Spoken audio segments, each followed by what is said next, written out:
Migrants continue to make their way to Chicago by the busload, but because of recent crackdowns by City Hall, they are now arriving here via the suburbs. Thank you all. After Mayor Johnson ordered buses that don't follow protocol to be impounded and fined in the city, more and more buses are dodging the issue by doing their drop-offs in the suburbs. Over the holiday weekend, 2 buses brought 91 migrants to a Metro stop in Elmhurst. In Fox River Grove, at least 38 migrants were dropped off over the weekend and reportedly told that they were in Chicago. Police provided a warming shelter until a train arrived to the city.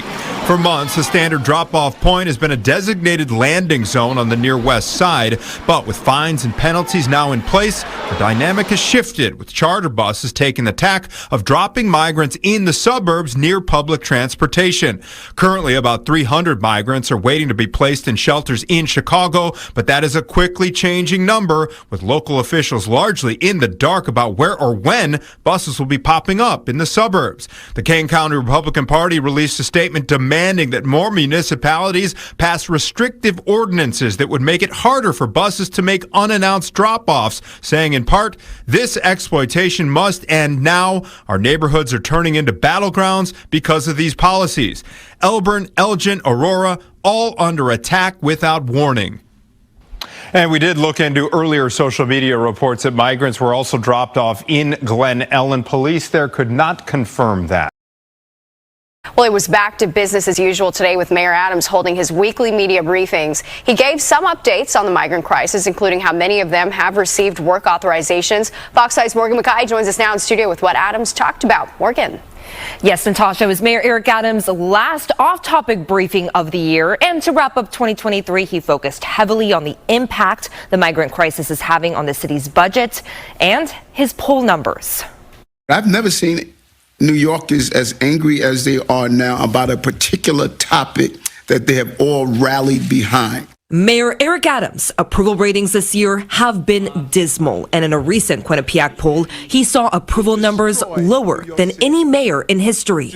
But Adams pushed back on Tuesday, blaming the migrant crisis for why New Yorkers are frustrated with him. Many people thought that Eric was in charge of the buses coming in, that Eric was in charge of deportation. They don't know that our hands are tied. More than 4,000 migrants arrived in New York City just last week, and more than 161,000 migrants have been cared for by the city since last spring.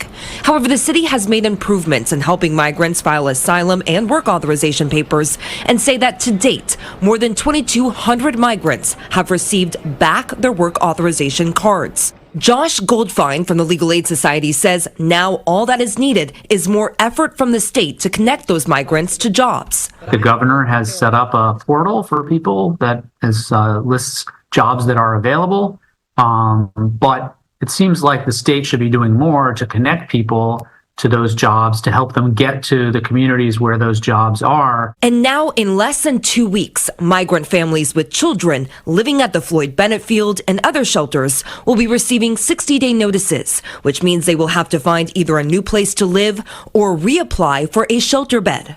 If they need to reapply, they may have to wait at the reticketing site in the East Village, where many migrants have been waiting for days to get a bed.